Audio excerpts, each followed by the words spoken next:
हर त्योहार पता है ऐसे ऐसे त्योहार आते हैं कि मतलब अब तो बिल्कुल कोई त्योहार आए कोई पर्व आए तो ऐसा लगता है कि मतलब क्या ही बताऊँ, हम लोगों को बस रोने के सिवा कुछ नहीं आता है सास बहू को।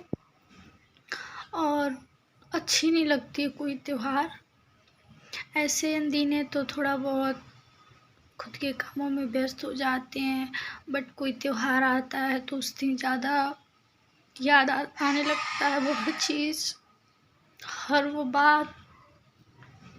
क्योंकि उनको विश्वकर्मा पूजा बहुत अच्छा लगता था, बहुत अच्छे से मिठाई वगैरह लाकर और बच्चों के साथ बच्चों जैसा ट्रीट करना, एकदम पूजा वूजा करना। आप उस वीडियो में जाकर देख भी सकते हो कि वहाँ उन्होंने कितने अच्छे से अपने बेटों को हाथ पकड़ के पूजा करवाते थे और एकदम सुबह से ही एकदम उसके साथ लगे रहेंगे कि आज गाड़ी की पूजा करे के बाद, आज गाड़ी की पूजा करे के बाद। तो मतलब बहुत कुछ होता है यार। एक पिता का होना बच्चों के लिए बहुत मायने रखता है।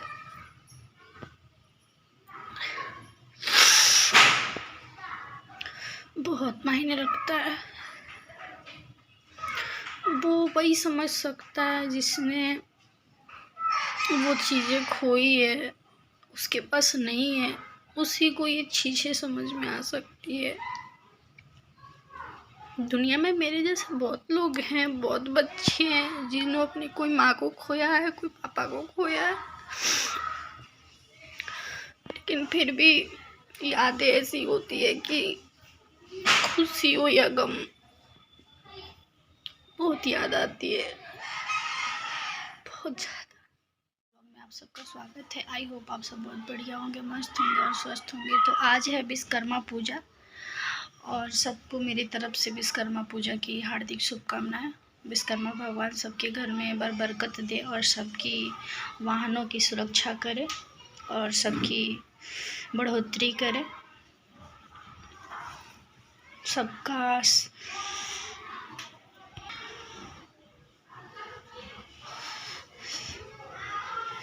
सफ़र मंगलमय हो। और हम लोगों ने भी किए हैं, बट हमारे यहाँ कोई वाहन नहीं है, कोई गाड़ी नहीं है, तो हम लोगों ने मैंने घर की साफ़ सफाई की। और घर की साफ़ सफाई करने के बाद मैंने घर में जो भी हमारी छोटी मोटी मशीनें वगैरह हैं, जैसे कूलर हो, वो वॉशिंग मशीन है, चापाकल है, फ्रिज है, यही छोटी मोटी चीज़ें जो होती हैं, मोटर है, टीवी है, ये सारी चीज़ों की मैंने पूजा की है। हमारे पास भी बाइक थी, बट अभी वो बाइक यहाँ पे नहीं है, तो उसकी भी पूजा वहीं पर होगी जहाँ है। फ़िलहाल मेरे पास नहीं है। हमारे हस्बैंड होते थे तो गाड़ियाँ की पूजा होती थी, बहुत अच्छे से करते थे। मैंने एक शॉर्ट वीडियो भी डाला है इंस्टाग्राम पे, जिसकी पूजा करते हुए 2021 की वो वीडियो है, जिसमें हमारे बेटे की छोटी सी साइकिल है और मेरी खुद की दहेज में मिली हुई अपाची 2 चक्का गाड़ी है। तो पूजा भी है, लेकिन हमारे घर में नहीं होता है, हम लोग के घर में ही शुरू से नहीं होता है पूजा। तो वैसे भी आज सबके घरों में मीठा बनता है, सेवइयाँ बनती है, पूड़ी उड़ी बनता है। हम भी बनाते थे, लेकिन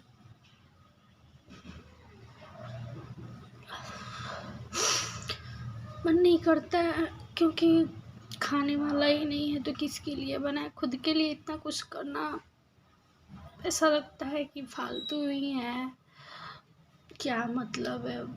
खाने वाला बच्चा तो हमारा है, तो वो मामा के घर पे रहता है, तो वहाँ उसको तो कोई भी चीज़ की दिक्कत नहीं होती है, वो वहाँ पे अच्छा रहता है, हर चीज़ उससे वो चीज़ मिल जाती है। और ये जो हमारा छोटा बेटा है, ये भी काफ़ी छोटा है, तो उसको उतनी कुछ खाने की वो नहीं रहती है।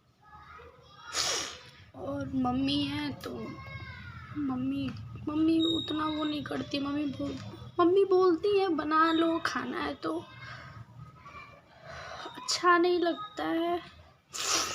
और मन भी नहीं करता है, ऐसा लगता है कोई नहीं, बस जीने के लिए खाना है, खाने के लिए थोड़ी जी रहे हैं।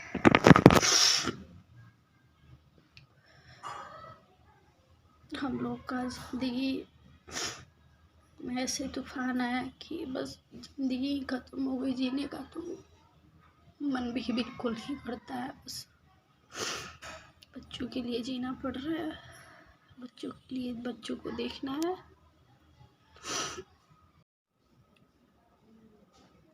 तो मैं पिछले व्लॉग में बताई थी आप लोगों को कि हमारे उस दिन विश्वकर्मा पूजा था, तो विश्वकर्मा पूजा को लेकर तो हॉस्पिटल वाले तैयारी कर ही रहे थे और एम्बुलेंस की पूजा कर रहे थे। ये सब देखने के बाद मुझे बहुत अंदर से घबराहट हो रही थी, फिर भी मुझे समझ में नहीं आ रहा था कि क्या हो रहा है मेरे साथ, ये सब क्या होने वाला है। लेकिन जैसे फिर रात हुई तो रात में वहाँ पे मैं, पापा और मेरा भाई, ये हम 3-4 जने थे वहाँ पे। तो रात हुई तो पापा खाना लाया तो मैंने कहा तो खाना खा लिया। मैंने तो खाना खा लिया और खाना खाने के बाद कि हमको ना चिढ़ाने लगे बेड पर से कि देख ला हमरा देखा के और दाल चावल खाताड़ी। हम बोले कि बहुत मतलब अजीब लग रहा था हमको, मतलब ये नहीं खा पा रहे हैं और हम खा रहे हैं। लेकिन फिर भी हम बोले कि खिला दी तो रोके, तो कह रहे हैं कि ना तू खा लो, कल तारा खाए कि ना मिली। तो मुझे नहीं पता था, मुझे बिल्कुल नहीं पता था कि वो ऐसा क्यों कह रहे हैं। वो कह रहे हैं कि होनी उनसे कब आ रहा है, मुझे बिल्कुल कुछ पता नहीं था। तो मैं बोली कि अच्छा कल भूखे तो वही से हमरा के छिड़ावा तरह। बोले कि हाँ कल भूखे के बानू, कल खाए के ना मिली, कल भर दिन भूखे रहबू तब बुझाई।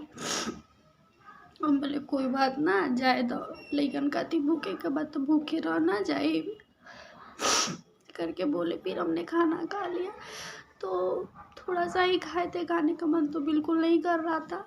लेकिन फिर भी पापा बोले कि ना बेटा खा ले, कल भूखे कोई बउआ भी परेशान करता। तो फिर थोड़ा सा हम खा लिए। फिर पापा ने 4-5 रसगुल्ले लाए थे हमारे लिए कि 12 बजे से पहले खा लेगी ना तो कल इसको भूख नहीं लगेगा। तो मैं उनको 2 रसगुल्ले खिलाई थी अपने हाथ से। करीब 12 बजने से पहले, 11:30 बजे की बात है ये, विश्वकर्मा पूजा के दिन रात की बात मैं बता रही हूँ। उस रात मेरे साथ इतना दर्दनाक हुआ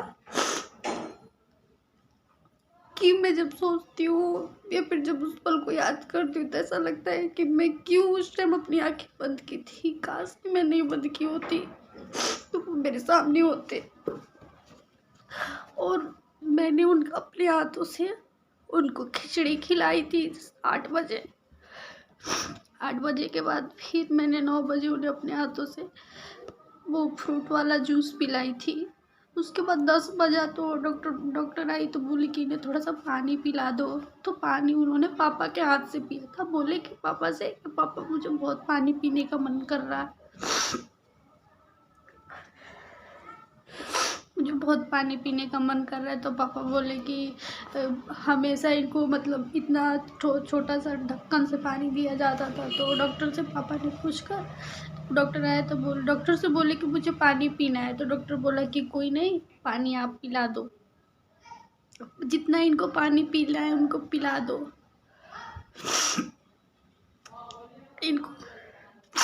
इनको पानी पिला दो।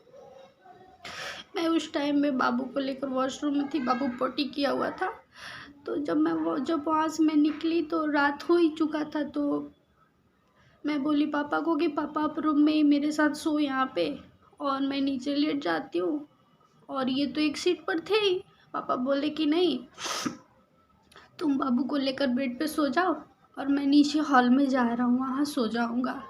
और सोना क्या था यार, रात का टाइम था तो बस सुबह का इंतज़ार रहता था कि कल सुबह डॉक्टर आए, डॉक्टर अच्छा कुछ कहे कि उसको सुधार हो रहा है, कुछ भी हो रहा है, या फिर डॉक्टर आता है तो कल उससे बात करेंगे। तो हम लोग उस रात में ही बैठकर जैसे आपस में ही हम लोगों ने, हम, पापा, हमारा भाई, हम लोगों ने सब आपस में मिलकर बात की है कि पापा इनको ना दिल्ली लेकर चलते हैं, हम लोग दिल्ली IGMS में लेकर चलते हैं वहाँ पर, क्योंकि दिल्ली में हमारी छोटी सिस्टर रहती थी। तो दिल्ली में हमारी छोटी सिस्टर रहती थी, तो वहाँ पता की तो बोली कि यहाँ हॉस्पिटल अच्छा है और यहाँ पे हो सकता है तो जिया जी ठीक हो जाएंगे। तो हम लोगों ने दिल्ली एम्स के लिए हम लोग रात में बात कर रहे थे, और वहाँ जुगाड़ लगता है, मतलब पैर भी रहेगा उसी को वहाँ एडमिट हो सकता है, वही एडमिट हो सकता है। तो मेरा भाई, आप लोग से बताए थे कि मेरा भाई पप्पू यादव के नेतागिरी में रहता है, तो मेरा भाई ने पप्पू यादव से बात भी किया कि मतलब IGMS में ले जाना है जिया जी को, तो कोई मतलब आप लिंक लगा दो, वहाँ तक हम लोग चले जाएं। ये सारी अभी बात हो रही थी, तो पापा ने बोला कि ठीक है, हम 3 जने फ्लाइट से चले जाएंगे इनको लेकर, और बाकी जिनको आना होगा वो लोग ट्रेन से आएंगे। थोड़ी सी मन में तसल्ली हुई कि चलो हे भगवान कल की सुबह हो जाए, और कल शाम तक या रात तक हम लोग निकल जाएंगे दिल्ली के लिए। चलो कुछ तो मतलब मेरे हस्बैंड की सुधार हो जाएगी, इतना बड़ा हॉस्पिटल है। वहाँ के आसपास भी जितने थे लोग थोड़ा सा तसल्ली दिए कि बहन आप घबराओ नहीं, भगवान अगर चाहेंगे तो तुम्हारे पति को कुछ नहीं होगा। थोड़ी सी मन में आस जगी थी कि चलो कोई नहीं, ठीक हो जाएंगे, ठीक हो जाएंगे। इतना बात होने के बाद पापा नीचे हॉल में चले गए, और मैं वहीं, और इनको डॉक्टर नर्स आई, ऑक्सीजन वगैरह लगाया, सब चीज़ सेट करके, और वो चली गई। बोली कि सारी काम हो चुकी है, इनको दवा उवा मैंने लगा दिया है, अब कुछ लगाना नहीं, आप इन्हें सोने दो, सो रहे हैं। तो ये आराम से लेट रहे थे।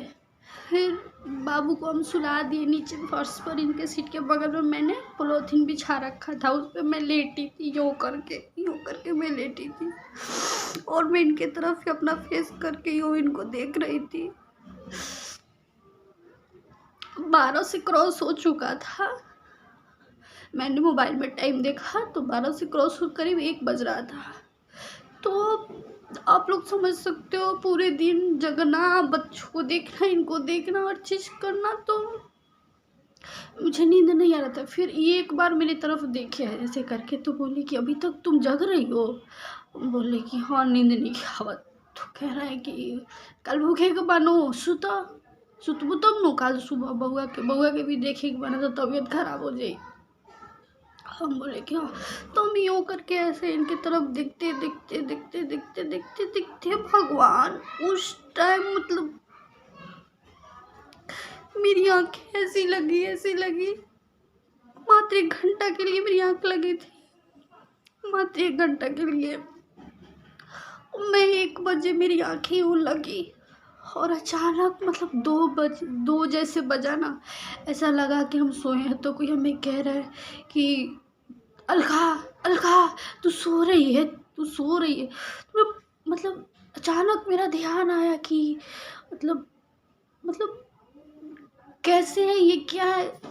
जब तक मैं उठी तो और आके मोबाइल देखी, तो मैं देखी कि 2 बज रहा है। फिर इनके तरफ मैं देखी तो मतलब जैसे ये सोए थे ना, उस पोजीशन में नहीं थे,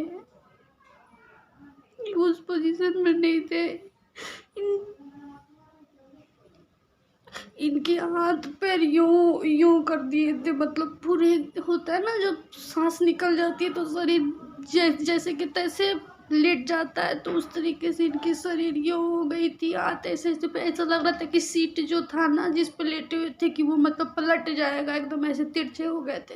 और ऑक्सीजन जो था वो मुंह में लगा हुआ था, लेकिन ऐसे हो गया था।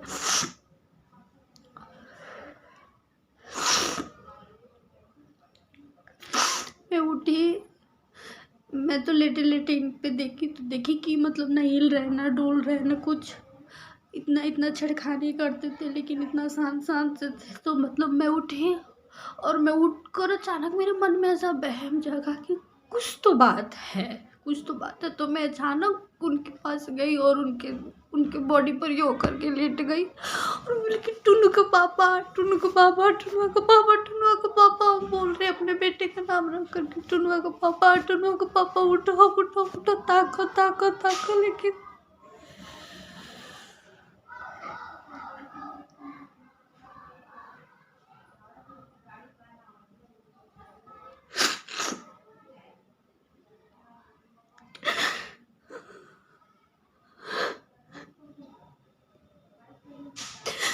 वो मेरा जिंदगी का सबसे दर्दनाक वाली रात थी, जिसे मुझे खुद के सोने पर शर्मिंदा हो रहा था कि मैं लेटी क्यों, मुझे नींद क्यों आया, मैं क्यों आंखें बंद की। मुझे उस रात को मतलब ऐसा लगता है कि मेरी गलती है, मैं क्यों सोई।